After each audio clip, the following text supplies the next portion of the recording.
ونصلي على رسوله الكريم أما بعد فقد قال الله تعالى في القرآن الكريم والفرقان الحميد فأعوذ بالله من الشيطان الرجيم بفضل بسم الله الرحمن الرحيم يا أيها الذين آمنوا كونوا قوامين بالقسط شهداء لله ولو على أنفسكم أو الوالدين والأقربين صدق الله العلي العظيم. وأيضا قال رسول الله صلى الله عليه وسلم من كان يؤمن بالله واليوم الآخر فليقل خيرا أو ليصمت صدق رسول الله صلى الله عليه وسلم. எல்லா புகழும் அல்லாஹ் ஒருவனுக்கே உரித்தாகட்டுமாக. அவனது அன்பும் அருளும் அவனின் தூதராய் அவனியில் வந்துதித்த அருமை நாயகம் முஹம்மதுன் ரசூலுல்லாஹ் ஸல்லல்லாஹு அலைஹி வஸல்லம் அன்னவர்கள் மீதும் அன்னவர்களின் வார்த்தையை தங்கள் வாழ்க்கையாய் வாழ்ந்து காட்டிய உத்தம சத்திய சஹாபாக்கள், தாபியீன்கள், தபா தாபியீன்கள், நாதாக்கள், சுஹதாக்கள், நல்லடியார்கள், குறிப்பாக இப்புனிதமிகு ஜும்ஆ சபையிலே ஒன்று கூடி நல்ல செய்திகளை கேட்க அமர்ந்திருக்கும் நம் அனைவர் மீதும் எல்லாம் வல்ல அல்லாஹின் நல்லருள் என்றென்றும் நின்று நிலவட்டுமாக.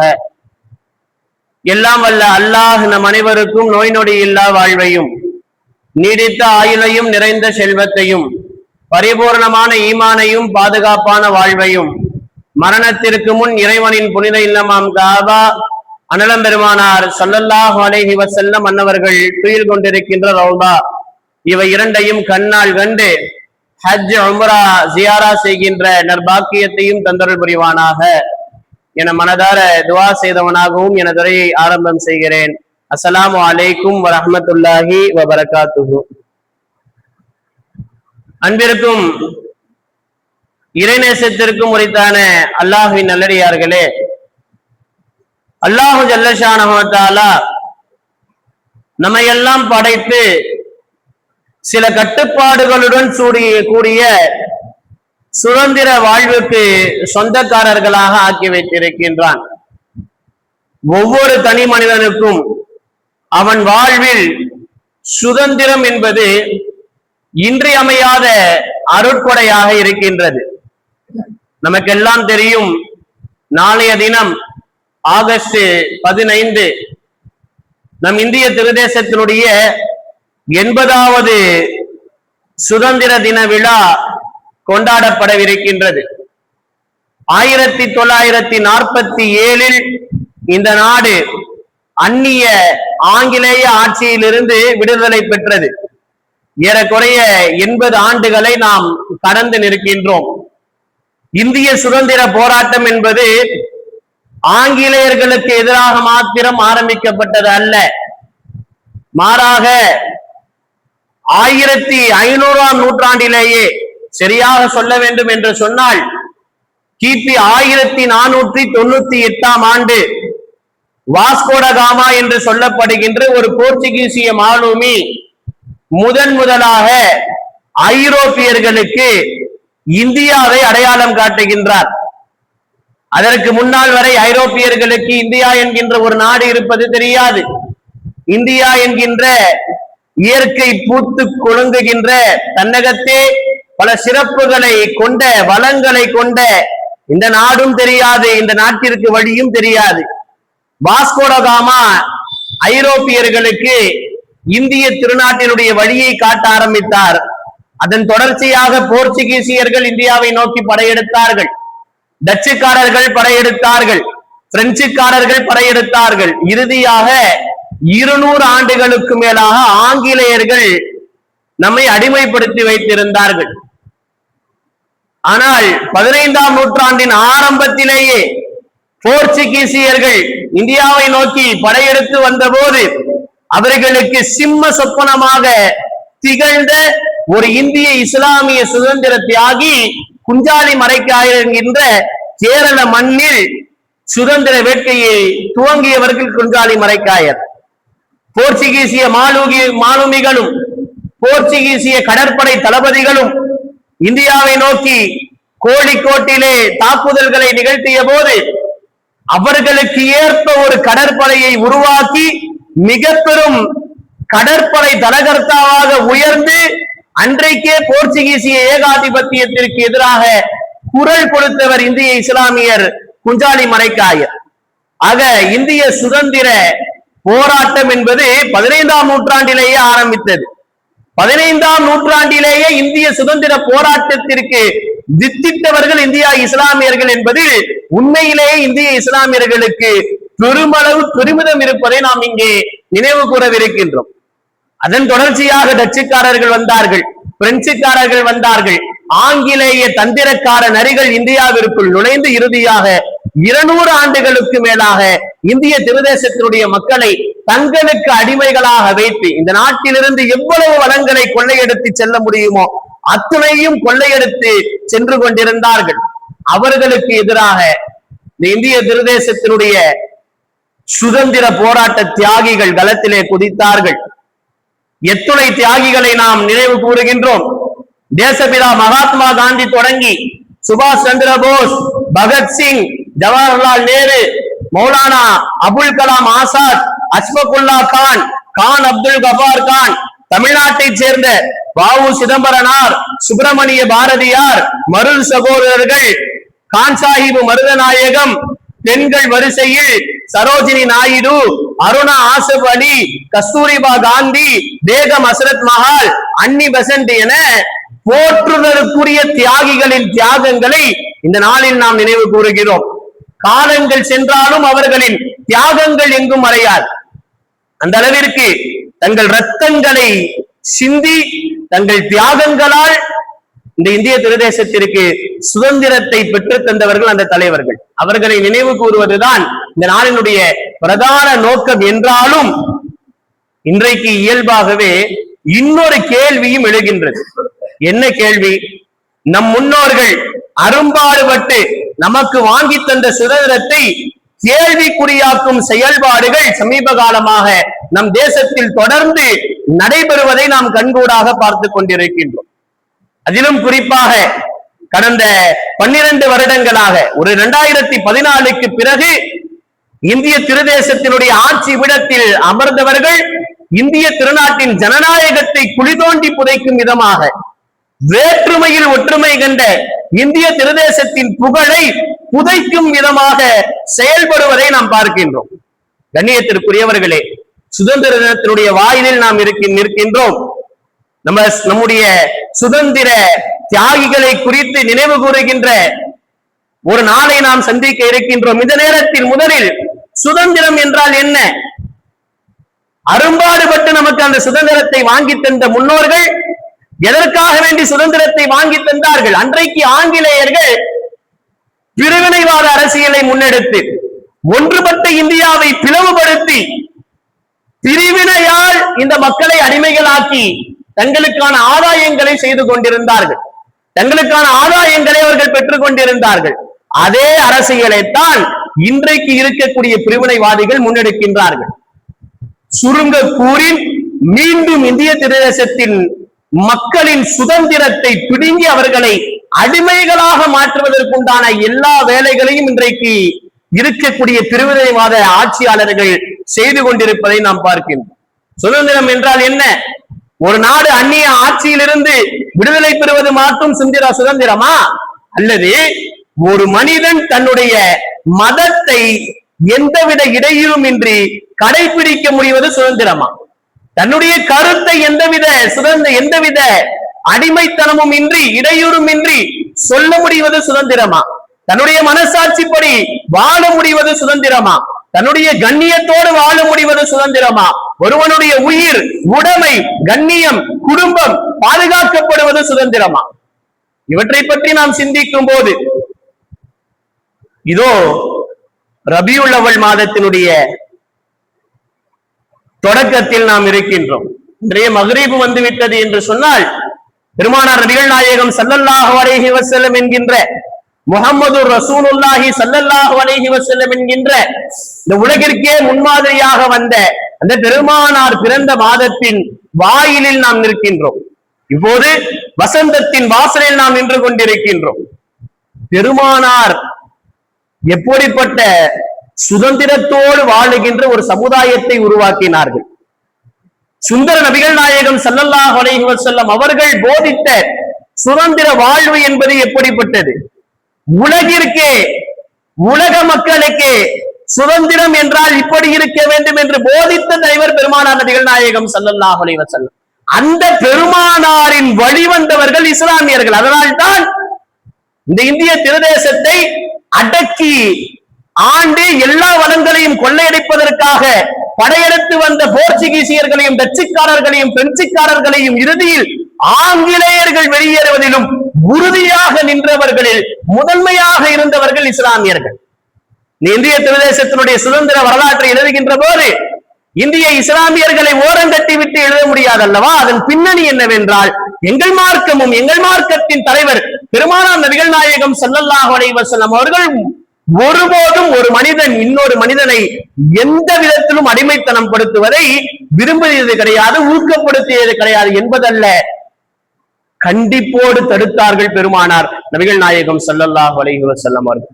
அல்லாஹ் திருக்குர்ஆனில் குறிப்பிட்டு காட்டுகின்றான் அல்லவா, வமா அர்ஸல்னாக இல்லா ரஹ்மத்தல் லில் ஆலமீன், நபியே நாயகமே உலகத்தாருக்கு அருளாகவே உம்மை அனுப்பினோம் என்கின்றான் அல்லாஹ் ஜல்ல ஷானஹு தஆலா. முஸ்லிம்களுக்கு அருளாக என்று சொல்லவில்லை, ரஹ்மத்துல் லில் ஆலமீன் உலகத்தாருக்கு அருளாக என்று அல்லாஹ் குறிப்பிட்டு காட்டுகின்றான். எனவே ரபியுல் அவ்வலினுடைய வாயிலில் நிற்கின்றோம், சுதந்திர தினத்தை நாம் எதிர்பார்த்து இருக்கின்றோம். எனவே சுந்தர நபிகள் நாயகம் ஸல்லல்லாஹு அலைஹி வஸல்லம் அவர்கள் எப்படியெல்லாம் சுதந்திர வாழ்வை போதித்தார்கள். இஸ்லாமிய ரீதியாக சுதந்திரத்தை நாம் கொஞ்சம் அணுக வேண்டி இருக்கின்றது.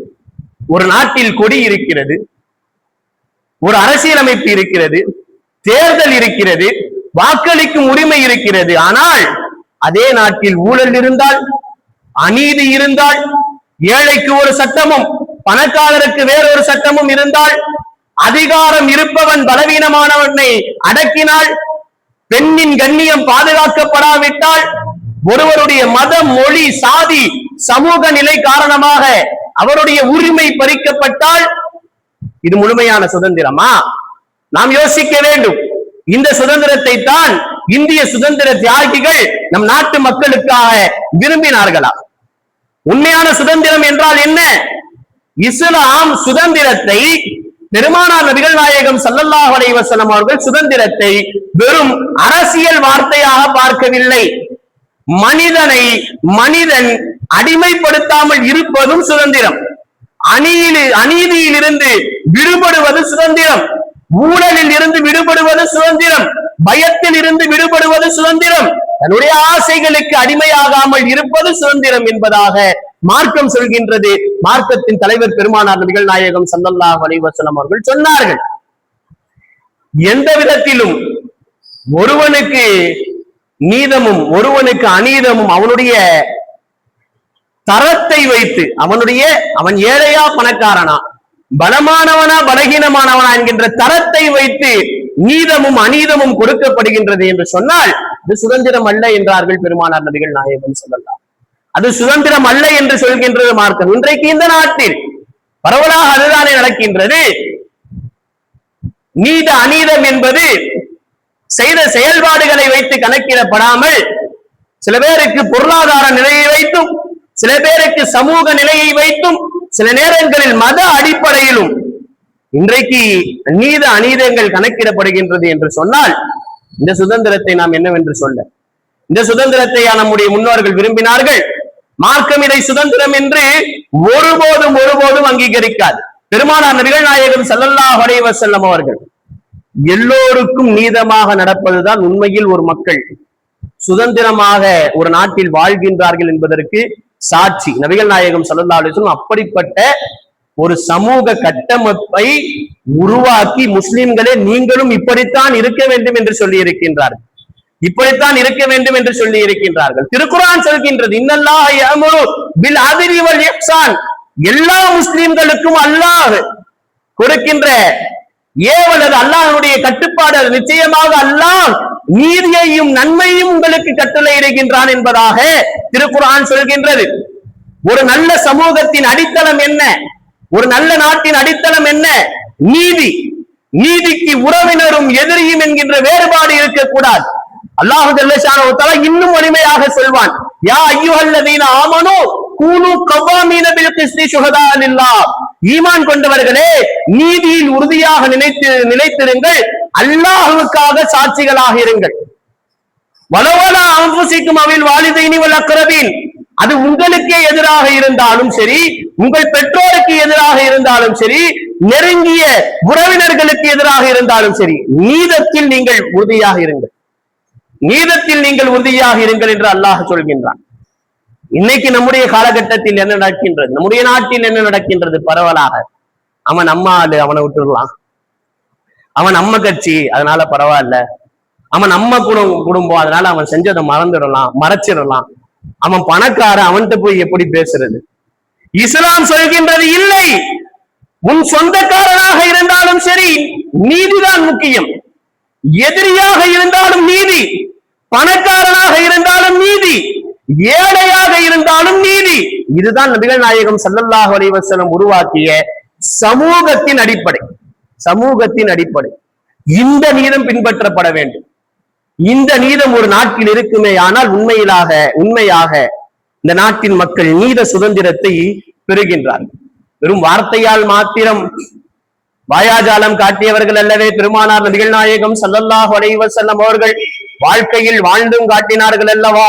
நமக்கெல்லாம் தெரியுமே, சஹீஹுல் புகாரியில் பதிவு செய்யப்பட்டிருக்கின்ற ஹதீஸ் 6787 என்கின்ற எண்ணில் இந்த நபிமொழி பதிவு செய்யப்பட்டிருக்கின்றது. நமக்கெல்லாம் தெரியும், உயர்ந்த குலத்தை சார்ந்த ஒரு பெண்மணி திருடி விட்டார்கள், குற்றம் நிரூபிக்கப்பட்டு விட்டது.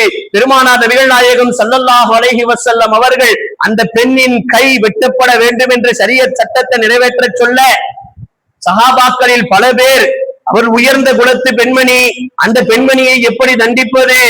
அப்படி தண்டித்தால் அந்த சமூகம் இஸ்லாத்தின் மீது வெறுப்பு கொள்ளும், இதை யார் பெருமானாரிடத்திலே எடுத்து சொல்வது என்று யோசித்து உசாமா என்கின்ற பெருமானாரின் செல்ல பிள்ளையாக திகழ்ந்த உசாமா ரலியல்லாஹு தஆலா அவர்களை பெருமானாரிடத்திலே நீங்கள் கொஞ்சம் பெருமானாருக்கு எடுத்து சொல்லுங்கள் என்று அனுப்ப, உசாமா பெருமானாரிடத்திலே போய் சொல்ல, பெருமானார் நபிகள் நாயகம் ஸல்லல்லாஹு அலைஹி வஸல்லம் கடிந்தார்கள், கோபப்பட்டார்கள். யார் ரசூலல்லாஹ், யார் ரசூலல்லாஹ், அந்த அம்மா கொஞ்சம் உயர்ந்த குடும்பத்தை சார்ந்த பெண்மணி, ஒரு தடவை விட்டுறலாமே, கொஞ்சம் இந்த விஷயத்துல கொஞ்சம் அட்ஜஸ்ட் பண்ணலாமே, அவ்வளவு பெரிய தண்டனை, கை வெட்டுற தண்டனை எல்லாம் வேணாம், இந்த உயர்ந்த குலத்தை சார்ந்தவர்களாக இருக்கின்றார்கள், கொஞ்சம் பணக்காரங்களாக இருக்கிறாங்க, அவங்களை ஏதாவது டச் பண்ணா அவங்க சமுதாயமே கோச்சிக்கும், அதனால கொஞ்சம் ஏதாவது அட்ஜஸ்ட் பண்ண முடியுமா அப்படின்ட்டு ரசூலுல்லாஹி ஸல்லல்லாஹு அலைஹி வஸல்லம் அவர்களிடத்திலே கேட்டபோது, பெருமானார் நபிகள் நாயகம் ஸல்லல்லாஹு அலைஹி வஸல்லம் அவர்கள் சொன்ன வார்த்தை, நீதத்தின் அரசர்,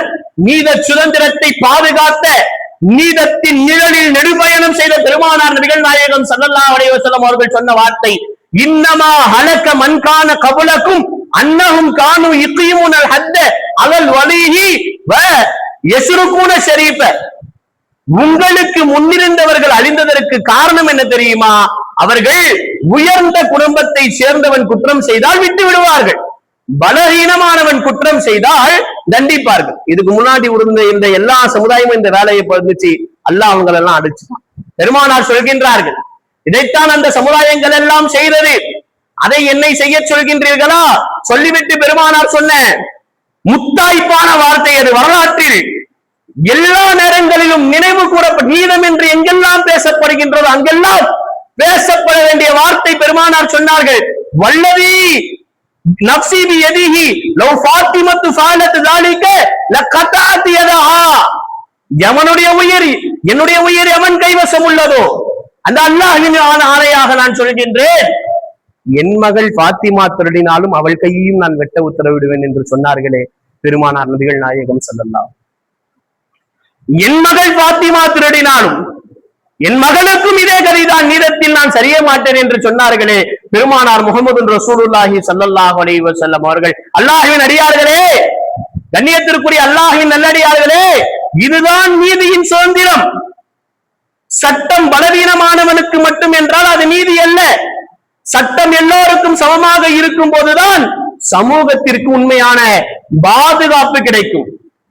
ஆனால் இந்த நாட்டில் தற்போதைய சூழலில் பலகீனமானவர்களுக்கு எதிராக, ஒடுக்கப்பட்ட மக்களுக்கு எதிராக, சிறுபான்மையின மக்களுக்கு எதிராக எவ்வளவு அநீதங்கள் நாளொரு வண்ணமும் பொழுதொரு மேனியுமாக தினந்தோறும் அரங்கேறிக் கொண்டிருப்பதை நாம் பார்த்துக் கொண்டுதானே இருக்கின்றோம்.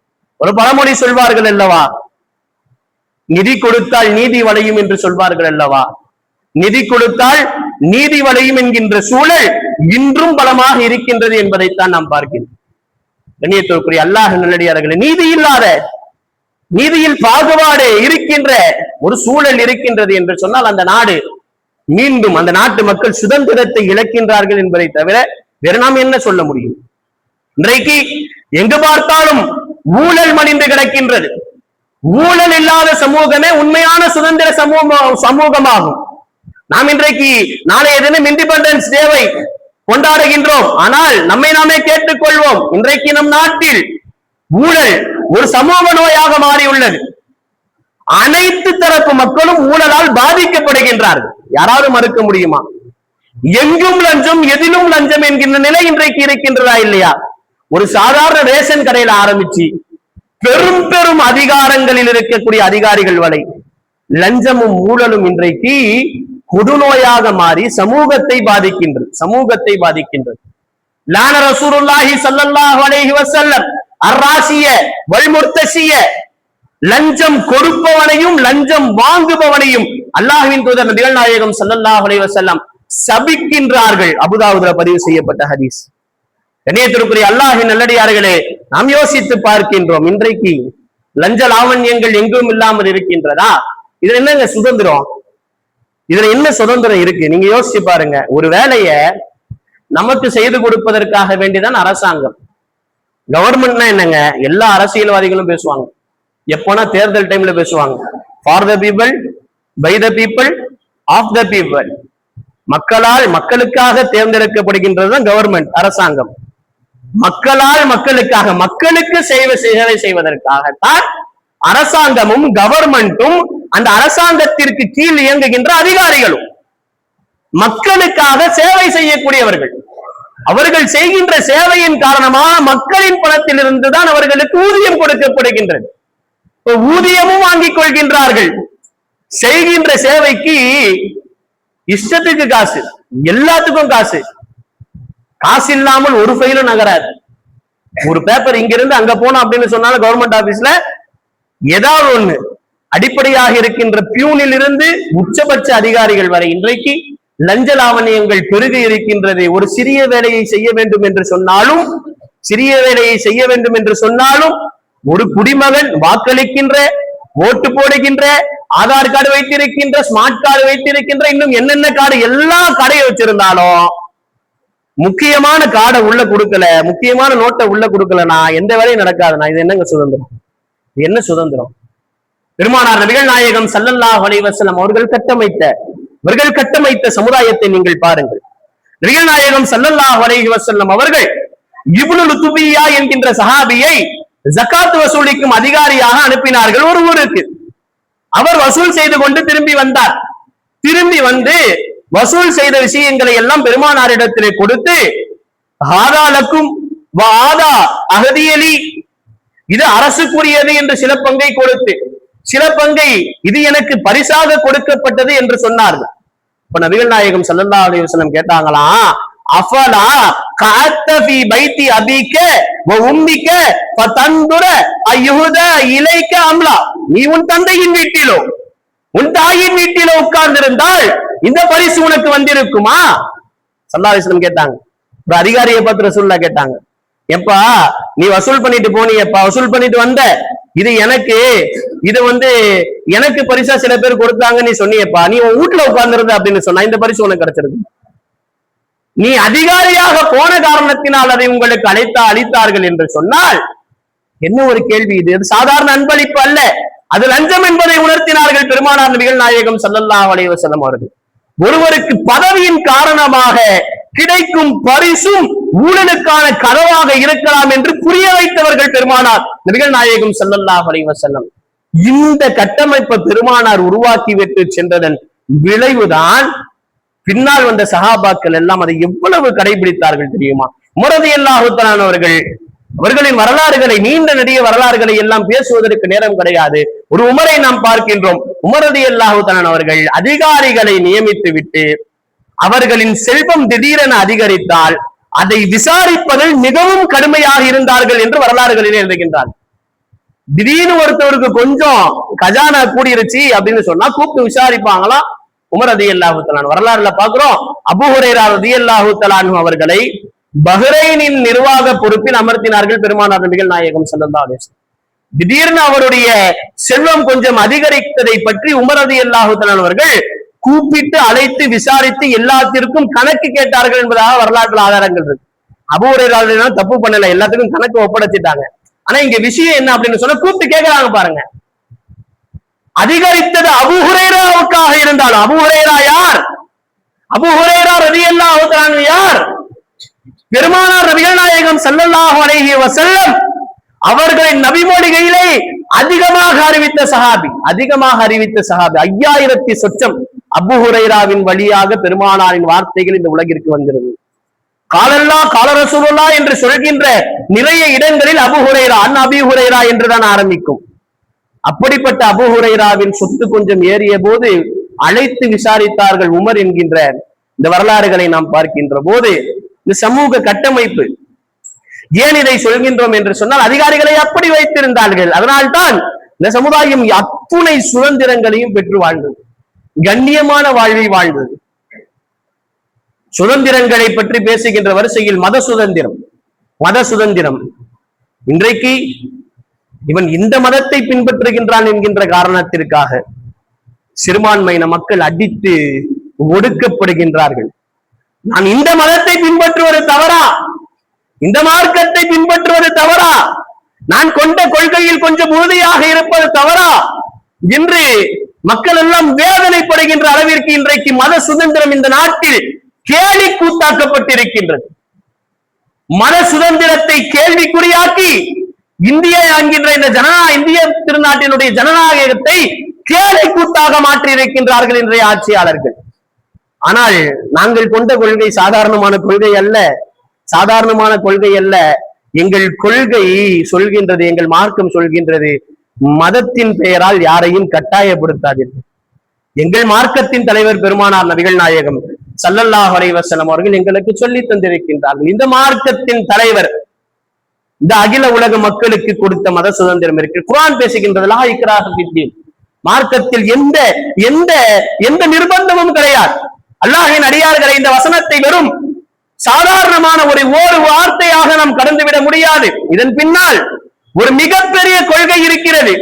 ஈமான் என்பது கட்டாயப்படுத்தி ஒருவருடைய உள்ளத்தில் ஊற்றக்கூடிய பொருள் அல்ல. ஒருவனுடைய நாவை கட்டுப்படுத்தலாம், அவனுடைய உடலை கட்டுப்படுத்தலாம், ஆனால் அவனுடைய உள்ளத்தை கட்டுப்படுத்த முடியாது. ஈமான் என்பது உள்ளத்தின் நம்பிக்கை.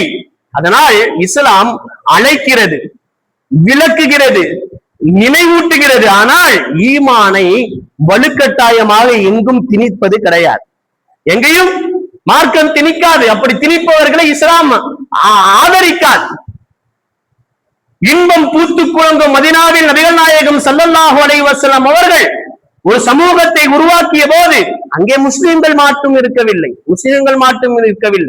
யூதர்களும் இருந்தார்கள், வேறு சமூகங்களும் இருந்தன. நபிகள் நாயகம் ஸல்லல்லாஹு அலைஹி வஸல்லம் ஒப்பந்தங்களையும் சமூக ஒழுங்கையும் ஏற்படுத்தினார்கள். அவர்களோடு வாழ்ந்த வேற்று மதத்தை சார்ந்த சகோதரத்துவ சமயத்தை சார்ந்தவர்களின் உரிமைகளை பாதுகாத்தார்கள். ஒரு மனிதனுடைய மத வேறுபாடு காரணமாக அவனுடைய உயிரையும் உடைமையையும் பாதுகாப்பையும் அநியாயமாக பறிக்க கூடாது என்கின்ற சமூக ஒழுங்கை உருவாக்கினார்கள் பெருமானார் நபிகள் நாயகம் ஸல்லல்லாஹு அலைஹி வஸல்லம். இதுதான் நபிகள் நாயகம் ஸல்லல்லாஹு அலைஹி வஸல்லம் அவர்களின் மதீனா மாதிரி, மதீனா முன்மாதிரி. நபிகள் நாயகம் ஸல்லல்லாஹு அலைஹி வஸல்லம் அவங்களுடைய காலகட்டத்துல நஜ்ரான் என்கின்ற பகுதியில் இருந்து கிறிஸ்தவர்களின் ஒரு பெரிய குழு மதீனாவுக்கு வந்தது. அவங்க நபிகள் நாயகம் ஸல்லல்லாஹு அலைஹி வஸல்லம் அவங்களை சந்திச்சு ஈசா அலைஹிஸ்ஸலாம் அவங்களை குறித்து விவாதிக்கிறாங்க. ஈசாவை நாங்கள் கடவுளின் பிள்ளை என்கின்றோம், நீங்கள் ஈசாவை அல்லாஹின் தூதர் என்கின்றீர்கள் என்றெல்லாம் சொல்லி பெரும் விவாதம் நடக்கின்றது ரசூல் ஸல்லல்லாஹு அலைஹி வஸல்லம் அவங்களுக்கும் நஜரான் தேசத்திலிருந்து வந்த கிறிஸ்தவர்கள் மதினாவுக்கு வராங்க. விவாதம் நடக்கின்றது. விவாதத்தின் இடையில் அசர் தொழுகையினுடைய நேரம் வந்து விடுகின்றது. ரசூல் ஸல்லல்லாஹு அலைஹி வஸல்லம் என்ன பண்ணாங்க, அங்கேயே மஸ்ஜிது நபவியிலேயே அசர் தொழுது விட்டார்கள். அசரு தொழுதுட்டாங்க. கொஞ்ச நேரத்துல வந்த கிறிஸ்தவர்களுக்கு அவர்கள் தங்கள் வழிபாட்டை நிறைவேற்றக்கூடிய நேரமும் வந்துவிட்டது. ஏதோ ஒரு வழிபாடு செய்ய வேண்டும், நேரம் வந்துவிட்டது. ரசூலுல்லாஹ் அசர் தொழுது முடிச்சதுக்கு அப்புறம் அவர்கள் பார்க்கின்றார்கள், அவங்க என்ன பண்றாங்க, எங்களுடைய வழிபாட்டு நேரம் வந்து விட்டது, நாங்களும் வழிபாடு செஞ்சுக்கணும் அப்படின்னு சொல்லிட்டு போய் அங்க பள்ளிவாசல்லையே தங்களுடைய வழிபாட்டை செய்வதற்கு ஆரம்பிக்கின்றார்கள். அப்ப சஹாபாக்கள் சில பேர் போனாங்க, போய் என்ன நீங்க இதெல்லாம் இங்க செய்யக்கூடாது, என்னங்க என்ன சொன்னாங்க, பள்ளிவாசல் சில பேர் இருப்பாங்க, என்னன்னா பள்ளிவாசல ஏதாவது யதார்த்தமா ஒண்ணு செஞ்சா கூட வந்துடுது, இங்கெல்லாம் அதெல்லாம் செய்யக்கூடாது, இங்கெல்லாம் அதெல்லாம் செய்யக்கூடாது, அதெல்லாம் தப்பு. பள்ளிவாசல் புனிதமான இடம் தான். ரசூலுல்லாஹி ஸல்லல்லாஹு அலைஹி வஸல்லம் அவர்கள் நமக்கு கற்றுத் தருகின்றார். இன்னைக்கு என்னென்னமோ பேசுறோம், சொல்வதற்கு வார்த்தைகள் அல்ல. அல்லாஹ் பாதுகாக்க வேண்டும். இப்ப அந்த கிறிஸ்தவர்கள் வழிபாடு செய்ய போகின்ற போது சஹாபாக்கள்ல சில பேர் போய் இங்கெல்லாம் இதெல்லாம் செய்யக்கூடாது அப்படின்னு சொன்ன போது பெருமானார் நபிகள் நாயகம் ஸல்லல்லாஹு அலைஹி வஸல்லம் தாவுஹும், அவர்களை விட்டு விடுங்கள், அவர்கள் செய்யட்டும் என்று சொன்னார்கள். பெருமானார் நபிகள் நாயகம் ஸல்லல்லாஹு அலைஹி வஸல்லம் கிழக்கு திசையை நோக்கி, அதாவது பைத்துல் முகத்தஸை நோக்கி அந்த கிறிஸ்தவர்கள் தங்களுடைய வழிபாடுகளை செய்தார்கள். அல்லாஹ்வின் தூதர் பெருமானார் நபிகள் நாயகம் ஸல்லல்லாஹு அலைஹி வஸல்லம் அவர்கள் எந்த அளவிற்கு மத சுதந்திரத்தை போற்றுகின்ற தலைவர் என்பதற்கு வரலாறு ரீதியாக மிக பெரும் ஆதாரமாக இது நிற்கின்றது என்று சொன்னால், கண்ணியத்திற்குரிய அல்லாஹ்வின் நல்லடியார்களே, மத சுதந்திரம் என்பது அனைத்து மக்களுக்கானதாக இருக்க வேண்டும். என் மதம் தான் உயர்ந்தது, என் மதமே உயர்ந்தது என்று நீங்கள் உள்ளத்தில் கருதுவது தவறு கிடையாது, அப்படித்தான் கருத வேண்டும். ஆனால் என் மதம் உயர்ந்தது என்பதற்காக உன் மதம் தவறு என்று யாரையும் கேலி கூத்தாக்க கூடாது. மக்களை நேர்வழியை நோக்கி அழைக்க வேண்டும். மதத்தை ஏற்க செய்வதற்கு பதிலாக அழகாக அழைத்தார்கள் பெருமானார் நபிகள் நாயகம் ஸல்லல்லாஹு அலைஹி வஸல்லம். அவர்களின் வாழ்க்கையை பாருங்கள். அவர்கள் மக்களை அழைத்தார்கள், குர்ஆனை ஓதி காட்டினார்கள், அல்லாஹ்வை பற்றி எடுத்து சொன்னார்கள், சொர்க்கம் நரகத்தை பற்றி எச்சரித்தார்கள். ஆனால் ஒரு மனிதனின் உள்ளத்தில் ஈமானை அவர்கள் கட்டாயப்படுத்தவில்லை. குர்ஆன்ல அல்லாஹ் அதை சொல்றான். ரசூலுல்லாஹ்வை பார்த்து அல்லாஹ் சொன்ன வார்த்தை என்ன, ஃபதக்கிர் இன்னமா அன்த முஸக்கிர், நபியே நீர் நினைவூட்டுவீராக, நீர் நினைவூட்டுபவர் மட்டுமே, லஸ்ஸ அலைஹிம் பிமுஸைத்திர், அவர்களின் மீது நீங்கள் அதிகாரம் செலுத்துபவர் கிடையாது. ரசூலுல்லாஹ்வை பார்த்து அல்லாஹ் சொன்ன வார்த்தை, அவங்க மேல நீங்க அதிகாரம் செலுத்தாங்க. இது ரசூலுல்லாஹ்வை பார்த்து அல்லாஹ் சொல்றான், அப்படி கிடையாது. ரசூலின் மூலமாக அகில உலக மக்களுக்கும் அல்லாஹ் சொல்கின்ற செய்தி, யாரையோ நிர்பந்திக்க கூடாது என்று சொன்ன உத்தமமான மார்க்கத்தின் வழியில் இருக்கக்கூடியவர்கள் நாங்கள். ஆனால் இன்றைக்கு இந்த திருநாட்டில் நாங்கள் இஸ்லாத்திற்கு பிறகு நேசிக்கின்ற எங்களுடைய இந்திய பிரதேசத்திலேயே நாங்கள் கொண்ட கொள்கையின் காரணமாக, மதத்தின் காரணமாக இன்றைக்கு இஸ்லாமியர்களை, சிறுபான்மையின மக்களாக இருக்கின்ற இஸ்லாமியர்களுடைய மத சுதந்திரம் குறிப்பாக வடநாடுகளில் கடுமையாக பறிக்கப்படுகின்றது என்று சொன்னால், மீண்டும் இந்த தேசம் ஆங்கிலேய ஆட்சியாளர்களிடத்திலே இருந்தபோது எப்படி சுதந்திரமற்ற இந்தியாவாக இருந்ததோ அதே போன்ற ஒரு சூழலுக்கு இன்றைக்கு இருக்கக்கூடிய ஆட்சியாளர்கள் தள்ளுகின்றார்கள் என்று சொல்வதை விட வேறு என்ன நாம் சொல்ல முடியும்? முழுக்க கருத்து சுதந்திரம் பறிக்கப்படுகின்றது. திருக்குர்ஆனில் அல்லாஹ் சொல்கின்றான், அஃபலா தஅத்தீலூன், நீங்கள் சிந்திக்க மாட்டீர்களா? அஃபலா யததப்பரூன், அவர்கள் சிந்தித்து ஆராய மாட்டார்களா? ஃபஸ்அலு அஹ்ல ஸிக்ர், அறிந்தவர்களிடம் கேளுங்கள் என்றெல்லாம் குர்ஆன் சொல்கின்றது. இஸ்லாம் மனிதனை சிந்திக்க சொல்கின்றது, கேள்வி கேட்க சொல்கின்றது, ஆராய சொல்கின்றது, ஆதாரத்தை பார்க்க சொல்கின்றது. சிந்திக்கணும், கருத்து சொல்வதற்கு எல்லோருக்கும் உரிமை உண்டு. இந்த நாட்டுல கருத்து சுதந்திரம் என்பது எப்படி இருக்கின்றது தெரியுமா? ஆளுங்கட்சியை ஆதரித்து பேசுபவர்களுக்கு கருத்து சுதந்திரம் வரம்பு மீறியும், ஆளுங்கட்சி செய்கின்ற தவறுகளை சுட்டி காட்டுகின்றவர்களுக்கு கருத்து சுதந்திரமா, கருத்தே உனக்கு கிடையாது அப்படின்னு சொல்லி வாயை அடைக்கின்ற செயல்களிலே தான் இன்றைய ஆட்சியாளர்கள் செய்து கொண்டிருக்கின்றார்கள். இன்றைய ஆட்சியாளர்கள் பேசிக் கொண்டிருக்கின்றார். அதிலும் குறிப்பாக இஸ்லாத்தை குறித்து எவனேனும் திட்டுவிட்டால் அவனுக்கு கொடுக்கப்படுகின்ற கருத்து சுதந்திரத்தை போன்று இஸ்லாத்தை குறித்தோ பெருமானார் நபிகள் நாயகம் ஸல்லல்லாஹு அலைஹி வஸல்லம் அவர்களை குறித்தெல்லாம் எவனேனும் தவறாக பேசிவிட்டான் என்று சொன்னால் மிக பெரும் கருத்தியலாளராக அவரெல்லாம் மாறி போய் விடுகின்றார். நீங்கள் நம் தமிழ்நாட்டு ஊடகங்களுடைய விவாத நிகழ்ச்சிகளை மாத்திரம் பார்ப்பவர்களை தாண்டி இந்தியாவினுடைய பல்வேறு இடங்களில் நடைபெறுகின்ற வடநாட்டு மீடியாக்களுடைய விவாத நிகழ்ச்சிகளை எல்லாம் பார்த்தீர்கள் என்று சொன்னால் சில நேரத்துல பார்க்கிறதுக்கு ரொம்ப ரொம்ப வேடிக்கையா இருக்கும். ரசூலுல்லாவை பற்றி வசைபாடியவர்கள் அல்லது வசைபாடியவர்களுக்கு ஆதரவு தெரிவிக்கக்கூடியவர்களை விவாத மேடைகளில் அமர்ந்து வைத்து கருத்தியலாளர் என்ன கருத்து சொல்லிட்டாரு, ரசூலுல்லாவை திட்டார், என்ன கருத்து சொல்லிட்டாரு, இஸ்லாத்துக்கு எதிராக இவர் பெரிய கருத்தியல் புலி. ஆனா இவர்கள் செய்கின்ற தவறுகளை சுட்டி காட்டக்கூடியவர்கள் பிரிவினைவாதிகள். என்ன வேடிக்கை இது, என்ன வேடிக்கை இது! இந்த தேசம் எப்படிப்பட்ட தேசம்? யுனைட்டி இன் டைவர்சிட்டி, இந்தியாவுடைய பெருமை அது. யுனைட்டி இன் டைவர்சிட்டி, வேற்றுமையில் ஒற்றுமை கண்ட தேசம். இந்த நாட்டு மக்கள் பலதரப்பட்ட மொழி பேசக்கூடியவர்களாக, பல இனக்குழுக்களாக, பல மத குழுக்களாக இருப்பார்கள். ஆனால் அந்த வேற்றுமையிலும் இந்தியர்கள் என்கின்ற ஒற்றுமையை கண்ட தேசம் இந்த தேசம். உலகம் முழுக்கும் இந்தியாவில் இருக்கின்ற சிறப்பு அது. ஆனால் அதை கேலி கூத்தாக்குகின்றார்கள். மதத்தின் பெயரால், மொழியின் பெயரால், இனத்தின் பெயரால் இந்த மக்களை பிரித்தாளுகின்ற சூழ்ச்சியில் ஈடுபட்டுக் கொண்டிருக்கின்றார்களே. இந்த சுதந்திரத்தை நாம் என்னவென்று சொல்வது? இந்த சுதந்திரத்தை நாம் என்னவென்று சொல்வது? பெருமானார் நபிகள் நாயகம் ஸல்லல்லாஹு அலைஹி வஸல்லம் அவர்கள் பத்ரு போரின் தருணத்திலே ஹுபாப் ரலியல்லாஹு தஆலா என்கின்ற சஹாபி ஒரு இடத்துல ரசூல் ஸல்லல்லாஹு அலைஹி வஸல்லம் நின்றுறாங்க. நின்னு இங்க கூட அடிக்கலாம் அப்படின்னு சொல்றாங்க. இப்போ ஹுபாப் ரலியல்லாஹு தஆலா அப்படின்ற ஒரு சஹாபி, யா ரசூலல்லாஹ் அரைத ஹாதல் மன்சில அம்மன்சிலன் அன்ஸலகஹுல்லாஹு லைஸ லனா அன் தகத்தமஹு வலா தஅக்கரஹு. அல்லாஹ்வின் தூதரே, நாம் இங்கே தங்கி இருப்பது அல்லாஹ்விடம் இருந்து வந்த கட்டளையா? இப்ப நம்ம இங்க கூடாரம் அடிச்சு தங்கலாம் அப்படின்னு நீங்க சொல்றீங்க, பத்ரு போருக்கு போற வழியில சொல்றீங்க, இது அல்லாஹ்விடம் இருந்து வந்த கட்டளை. அல்லாஹ் சொன்னானா? அல்லாஹ் சொன்னா அப்படின்னு சொன்னா இதுல இருந்து முன்னும் சரி பின்னும் சரி நம்ம செல்லக்கூடாது. அல்லாஹ் சொல்லிட்டான்னு சொன்னா கட்டுப்பட்டுறணும். முன்னும் செல்லக்கூடாது, பெண்ணும் செல்ல முடியாது.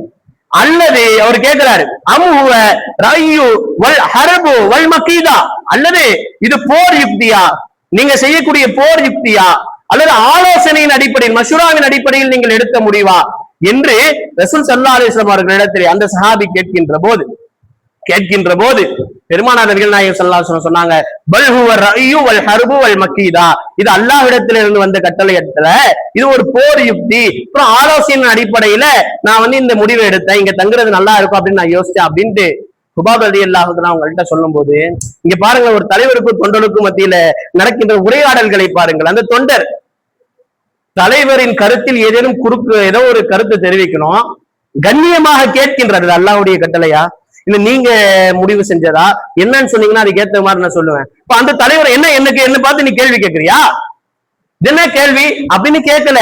அவ்வளவு பெரிய ரசூல் கேள்வி கேட்கவில்லை.